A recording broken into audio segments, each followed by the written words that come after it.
Hello hello, je commence enfin un vlog un lundi. Je rentre du boulot, nous sommes le lundi 26 août, j'ai été méga gâtée par mes collègues aujourd'hui. Regardez-moi ce magnifique bouquet qu'ils m'ont offert. Ils m'ont organisé à 11h30 un petit apérolinatoire, on va dire ça, comme ça, oui, avec voilà, des petits snacks, un gâteau, etc. Et j'ai reçu aussi des bons à dépenser chez Ikea, etc. Donc pour fêter mon mariage, ils sont trop adorables. Évidemment, commencer un vlog sans aboiement de chien, c'était impossible. Donc voilà, première journée au boulot en tant que femme mariée et j'ai été plus que gâtée, donc je suis trop contente. Au niveau lecture, en cours, j'ai commencé le Jérôme Loubry et j'adore. Ce soir, je suis toute seule, enfin j'ai une zo, mais il va aller tôt au livre, c'était la rentrée scolaire aujourd'hui. Donc j'aurai ma soirée tranquille puisque mon chéri va chez des amis.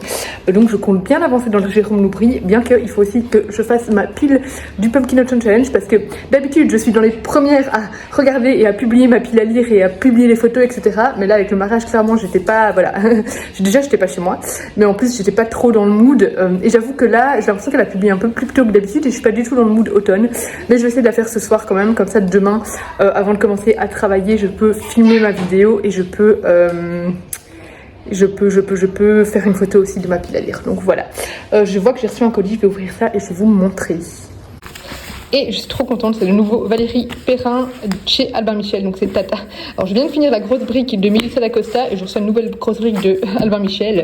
Alors regardez ici ce qu'on a fait. Ici j'ai récupéré des manches debout qu'ils avaient mis sur la table. Alors bizarrement sur les 6 il ne reste plus que 2. J'avais les vases mais j'avais plus les fleurs, je sais pas ce qu'ils en ont fait. Et ma belle-mère m'a offert une trop belle bougie comme ça. Et alors là on a récupéré le rondin aussi, j'en ai 6 je crois, de rondins, voire plus. Donc là j'en ai mis 3 dans une armoire, mais il y en a 3, il y en a que je vais garder, c'est sûr. Les autres, je sais pas encore ce que je vais en faire parce que je l'ai gardé, je vais en garder pour la déco, pour les photos, etc. Mais j'en ai pas besoin d'autant. Et là, c'est la petite boutonnière du chéri. Donc voilà, trop jolie. Et j'ai mon bouquet de femme de mariée qui est dans un autre vase derrière moi. Voilà pour le petit update. On est mardi matin. Je viens d'aller déposer Enzo à l'école et je viens d'aller dans le bois près de chez moi pour faire vite la photo de ma palle du Pumpkin Autumn Challenge. Comme ça c'est fait. Et maintenant je vais retourner à la maison travailler de 8h. Je commence à 8h15, 8h30, c'est très bien. Bon, finalement aujourd'hui j'ai la méga flemme de filmer ma palle du Pumpkin Autumn Challenge. De toute façon je vais pas la monter aujourd'hui. Je suis toute décoiffée. Donc j'ai fait ma photo. Ça je vais la publier ce soir ou demain. Mais la filmer, ce sera soit demain en revenant du boulot, soit de jeudi. On verra bien. De toute façon, je viens de poster aujourd'hui ma vidéo à ce midi. C'est mon vlog. Donc, je ne posterai pas de nouvelles vidéos avant, à mon avis, vendredi ou samedi. Donc, j'ai le temps pour filmer. Est-ce que vous avez comme ça des jours de flemme? Moi, j'ai la flemme aujourd'hui. Bref, j'ai bientôt fini de travailler dans 10 minutes. Bref, j'avais juste envie de vous dire ça. Et voilà. Et je vous reprends. Je vais aller voir après si j'ai des colis, tiens. Mais je pense pas. Je sais pas. Suspense. J'ai fini de travailler. Je suis donc allée dans la boîte aux lettres. Il y avait dans la boîte aux lettres mon contrat de mariage du notaire. Ça, on s'en fout.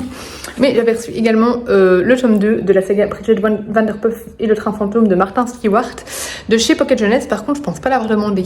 Donc peut-être qu'ils me l'ont envoyé automatiquement parce que j'avais lu et chroniqué le 1. J'avais d'ailleurs beaucoup aimé le tome 1, mais je me suis dit... Je vais pas continuer à me lancer dans une saga et tout ça. J'essaye de calmer un petit peu mes services presse en fait. Donc je m'étais dit que j'allais l'acheter au pire si tout d'un coup j'avais envie de lire la suite. Donc voilà, je l'ai reçu et ma foi il sera bien pour la période automnale, Halloween. Pour d'ailleurs le Pumpkin Autumn Challenge, même si je n'ai mis aucun SP dans ma palle du Pumpkin Autumn Challenge, ce qui ne veut pas dire que je ne vais pas lire des services presse durant le Pumpkin Autumn Challenge. C'est juste que pour une fois j'avais vraiment envie d'aller piocher dans ma palle perso, que je ne descends pas assez vite alors que j'ai plein de livres que j'ai vraiment très envie de lire. Mais c'est vrai que j'essaye vraiment de mettre en priorité dans mes lectures mes services presse. Donc voilà, pour une fois j'ai décidé de faire ma pile à lire sans aucun service presse et donc c'est pour ça que j'en ai pas mis, mais clairement il y en a qui rentreront à un moment en cours de route, surtout que j'ai décidé de mettre que les briques. Donc voilà, celui-là il rentrera bien dedans. C'était vraiment très sympa le tome 1 du coup, ça se lit très vite surtout. Donc why not pour le tome 2. En fait, pour être tout à fait honnête, ce dont j'ai le plus la flemme pour filmer la palle du Pumpkin Autumn Challenge, c'est qu'alors je dois me maquiller. Et aujourd'hui je suis en télétravail et j'ai pas envie de me préparer. Je dois me changer aussi parce que c'est un truc estival, etc. Donc du coup c'est pour ça. Je sais que si je la filme demain, Eh bien, on s'en fout en fait, ce que je raconte, mais c'est pas grave. Si je la filme demain, de toute façon, je vais à Bruxelles, donc je saurai tout préparer, tout, voilà. Et jeudi, je dois aller chez le médecin avec Enzo, donc pareil. Donc voilà, c'est pour ça. Enzo est de retour, j'entends Sensa qui lui dit bonjour. Je vous laisse. Tentative de sécher mon bouquet de mariée pour le faire tenir le plus longtemps possible. Il faut le laisser sécher, le pendre et j'ai vu mettre de la laque. Bon, je vais aller acheter de la laque, mais là, mon bouquet pend du coup. Je sais pas du tout si ça va marcher, on verra. Au pire, c'est pas grave.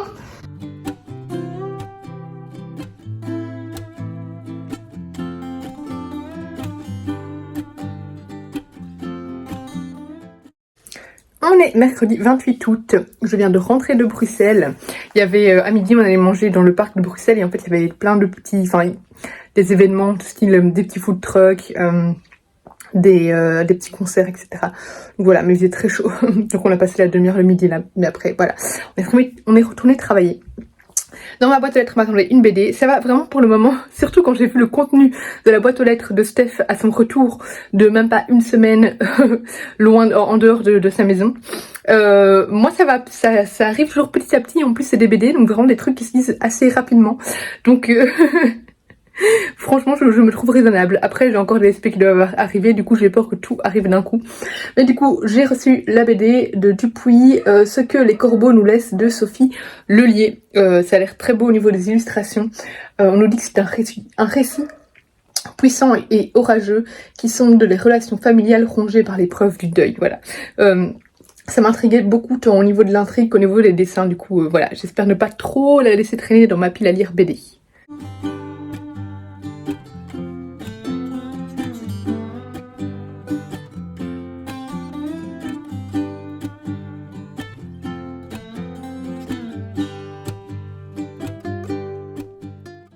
On est vendredi, je fais une petite promenade avec les chiens avant de partir. Ce soir, on va à une fête dans la famille de Bruno. C'est une fête spéciale chez Sam, ma reine. On fête plusieurs choses. Mais du coup, on va à Leuven et on dort à l'hôtel à Leuven aussi parce que ce sera beaucoup plus facile. Ça évite de faire le trajet là-bas. Donc là, on va déposer une zoo. Je vais déposer ma robe pour la faire à laver, ma robe de mariée, et puis on est parti. Donc je vous prendrai pas ce soir. Au niveau de lecture, je suis dans le tome 2 de la Fille Renard, je ne sais plus comment ça s'appelle, et j'ai commencé aussi en audiobook La forêt des larmes de Glendy Vandera. J'avais lu le tome 1 de... mon bras part par moment parce que les chiens me tirent. Le tome... Enfin, pas le tome 1. J'avais lu le premier roman chez Charleston de cette autrice-là quand j'étais lectrice Charleston en 2022. Et là, j'ai reçu à sa sortie ce nouveau roman. Et je l'avais pas encore lu. Il traîne dans ma palle alors que j'avais adoré l'autre roman de l'autrice. Donc là, j'ai vu qu'il était disponible en audio. Du coup, j'ai dû décider de l'écouter en audio pour le sortir un peu plus rapidement de ma palle. Bien c'est ça. Et donc voilà, et pour le moment j'adore, j'aime beaucoup, je suis à fond dedans. J'ai terminé le livre de Marie-Aline Noé et de Lynn Gorman, je vous en parlerai un petit peu plus, de manière plus posée demain ou dimanche, on verra bien. Allez chiens. Mais voilà, c'était juste pour faire un petit update du jour. Là je vais reprendre ma lecture de l'audiobook en marchant et je vous reprendrai probablement demain.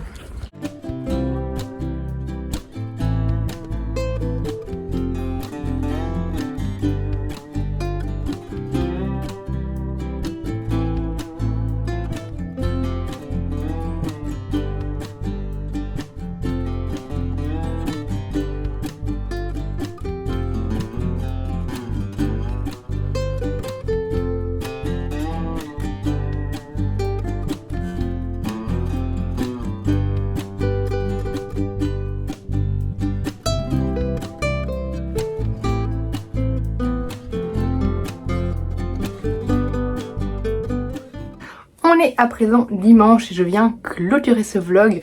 Finalement je n'ai pas trop lu ce week-end, mais j'ai eu le temps de terminer, de commencer et de terminer La Fille Renard et le festin fantastique de Andy Sagar. J'ai mis plus de temps que ce que j'aurais fait normalement, que j'aurais mis normalement pour lire ce livre-là, parce que j'ai mis vraiment, j'ai commencé vendredi et je l'ai fini aujourd'hui, alors que c'était un petit roman jeunesse, hein, donc ça se lit assez vite.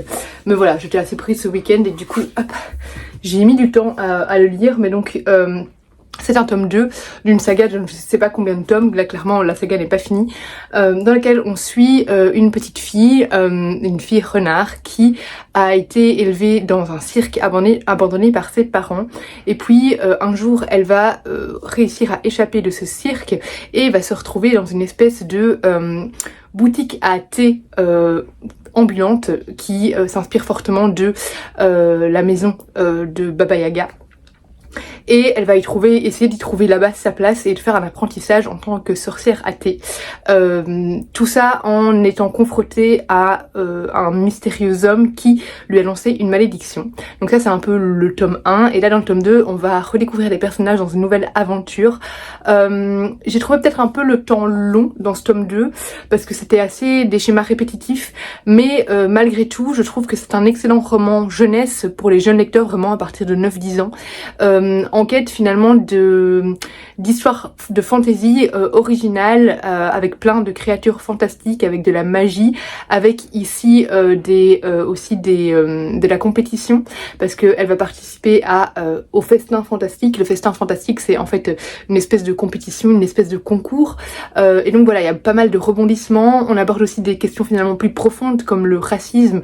Voilà, il y a quand même beaucoup de parallèles, notamment par exemple à l'époque de l'esclavage, etc. Même si s'il n'y a pas d'esclavage, mais je veux dire par rapport au racisme, en fait c'est pas vraiment l'esclavage ici, c'est plus le racisme des blancs contre les noirs. Voilà, il y a quand même pas mal de parallèles par rapport à ça. Je trouve que c'est très bien abordé, vraiment c'est sous des airs de petits romans jeunesse, ça aborde vraiment des thèmes sociétaux assez profonds. J'ai trouvé ça très bien abordé. Ici en fait, pourquoi racisme? C'est parce que ici c'est pas du racisme de couleur, c'est du racisme du fait qu'elle est une estrangeline, et que donc elle est à moitié humaine, à moitié sorcière, mais enfin elle est pas vraiment à moitié, bref, elle a été élevée par les humains, mais elle est pas à moitié humaine, à moitié sorcière, bref c'est difficile à vous expliquer, mais elle a été élevée par des humains du coup, et elle n'est pas pleinement, on va dire, sorcière, mais du coup elle est pas bien acceptée, bien intégrée, et on utilise par exemple des termes nini qui sont un peu des termes, par exemple comme le thème nègre, voilà, qui sont des termes très insultants. Voilà, c'était riche en rebondissements, c'était très bien écrit, du très bon roman jeunesse. J'ai trouvé un peu redondant à un moment, voilà, un petit peu des longueurs, mais c'était quand même excellent et c'est une très chouette suite. Là, j'ai presque fini, il me reste, je l'ai pris en audiobook du coup sur Prose, parce que j'ai vu qu'il était sorti en audio, et je crois que je vous l'ai dit, il traînait dans ma palle depuis sa sortie, du coup je me suis dit voilà, c'est le moment de le sortir. Donc Dans la forêt des larmes de Glendy Vendera, je vous en parlerai du coup dans le prochain vlog quand je l'aurai vraiment terminé, mais pour le moment j'adore, vraiment là j'arrive sur la fin, mais je l'aime tout autant que le précédent roman de l'autrice. Ici en fait on va suivre deux personnages différents. On va suivre une jeune maman qui, lorsqu'elle part en expédition dans les bois avec ses deux fils et son petit bébé, une petite fille qui a à peine quelques mois, elle va être à un moment, elle va oublier en fait sa fille sur le parking parce qu'elle va être trop prise par ces deux garçons qui font une crise, et donc elle va démarrer et puis elle va se rendre compte qu'en fait elle a oublié sa fille, elle va y retourner et sa fille n'est plus là.